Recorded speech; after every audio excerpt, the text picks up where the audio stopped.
पूरे देश में केवल गोवा ही ऐसा राज्य है जहां पर यूसीसी लागू है और अब उत्तराखंड में 5 फरवरी को यूसीसी बिल पारित किया जाएगा। तो आज की वीडियो में हम बात करेंगे यूनिफॉर्म सिविल कोड के बारे में। 2 तरह के कानून होते हैं, एक होते हैं आपराधिक कानून और दूसरे होते हैं सिविल कानून। आपराधिक कानून में वो मामले आते हैं जो अपराध से संबंधित होते हैं, जैसे कि चोरी, डकैती, मर्डर, रेप। और इस तरह के मामलों के लिए हमारे देश में एक ही कानून है। कोई भी व्यक्ति, चाहे वो किसी भी जाति का हो, किसी भी धर्म का हो, सभी को एक ही तरह की सजा का प्रावधान है।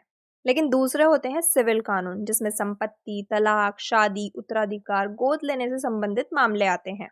और इस तरह के मामलों के लिए हमारे देश में हर धर्म के अपने अलग कानून हैं, जैसे कि हिंदुओं के लिए अलग, मुस्लिम के लिए मुस्लिम पर्सनल लॉ, ईसाई पर्सनल लॉ। तो इन सभी धर्मों में अलग अलग कानूनों की जगह सिविल मामलों में एक ही तरह का कानून होना, ये क्या है? यूनिफॉर्म सिविल कोड है। तो पूरे देश में एक ही तरह का सिविल कानून होना जो सभी धर्म, सभी जाति, सभी वर्ग के लोगों पर एक समान रूप से लागू हो, वो क्या है? समान नागरिक संहिता है। और संविधान के अनुच्छेद 44 में कहा गया है कि राज्य पूरे देश के लोगों के लिए समान नागरिक संहिता लागू करने का प्रयास करेगा। लेकिन अनुच्छेद 44 को राज्य के नीति निर्देशक तत्वों के अंतर्गत रखा गया है, जिसका मतलब है कि संविधान यूनिफॉर्म सिविल कोड को लागू करने की गारंटी नहीं देता। इसमें कहा गया है कि सरकार ऐसा प्रयास कर सकती है, लेकिन ये जरूरी नहीं है कि सरकार यूनिफॉर्म सिविल कोड लेकर आए। लेकिन हमारी न्यायपालिका ने बार बार सरकार को यूनिफॉर्म सिविल कोड लागू करने का जोर दिया है। तो इन सभी केसेस के फैसलों में न्यायपालिका ने सरकार को जोर दिया है कि सरकार यूनिफॉर्म सिविल कोड लेकर आए, क्योंकि यूनिफॉर्म सिविल कोड लाने के बहुत से फायदे हैं, जैसे कि इससे संवेदनशील वर्गों का संरक्षण होगा।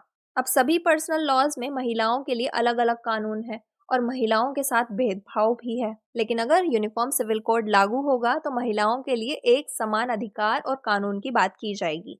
इसका दूसरा फायदा है कि इससे कानूनों का सरलीकरण हो जाएगा।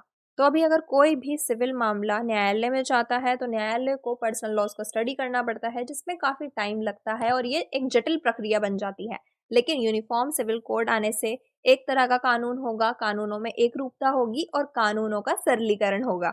इससे न्यायालय का बोझ भी कम होगा, केस जल्दी सॉल्व होंगे। और जो पर्सनल लॉज होते हैं वो कई बार व्यक्ति के विकास में बाधा बन जाते हैं, तो इसलिए यूनिफॉर्म सिविल कोड लाना जरूरी है। लेकिन यूसीसी के रास्ते में अभी भी बहुत सी चुनौतियां हैं, जिसमें सबसे पहली चुनौती है देश की विविधता की, क्योंकि हमारा देश एक विविधतापूर्ण देश है।